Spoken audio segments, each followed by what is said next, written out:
எதேசம் கண்டமான இந்த சைக்கிளை தான் நம்ம ரெடி பண்ணி எடுக்க போறோம். கொஞ்சம் ப்ரொஃபஷனலா கொஞ்சம் பிஸிங்கிறதுனால வீடியோ வராம இருந்தது. இப்போ என்ன வீடியோனா நம்ம இந்த சைக்கிளை வந்து ரெடி பண்ண போறோம். அப்ப ரெடி பண்றதுக்கு பைசைக்கிள் வைப் தான் வந்திருக்கிறோம். Hi bro. ஆக்சுவலா இந்த சைக்கிள் தான் நான் என்னுடைய பிஆர்எம் எல்லா ரைடையும் முடிச்சு சூப்பர் ஹேண்டனர் ஆனேன். தலைவர் என்ன சொன்னாங்கன்னா ஒரு வாரம் ஆகும். எனக்கு ஒரு வாரம் எல்லாம் நேரம் இல்லை, 3 நாள் அவர் ரெடி பண்ணுவார். 3 நாளில் இந்த சைக்கிளை இவர் ஃபுல்லா ரெடி பண்ணுவாரா இல்லையா? ரெடி பண்ணலாம். இந்த சேலஞ்சை பைசைக்கிள் வைப்ஸ் எடுத்திருக்கிறாங்க. 2-3 வருஷமா இந்த சைக்கிள் அப்படியே ஒரே நிலையில தான் இருந்தது. அதனால இப்ப நிறைய விஷயங்கள் இதுல மாற்ற வேண்டி இருக்கு.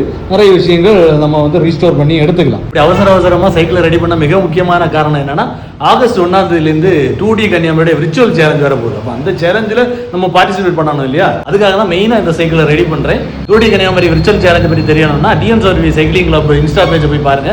எல்லா டீட்டெயிலும் உங்களுக்கு தெளிவா தெரியும். இப்போ இந்த சைக்கிளை ரெடி பண்ணி ஒரு அட்டகாசமான ரைடோட நம்ம தொடங்க போறோம்.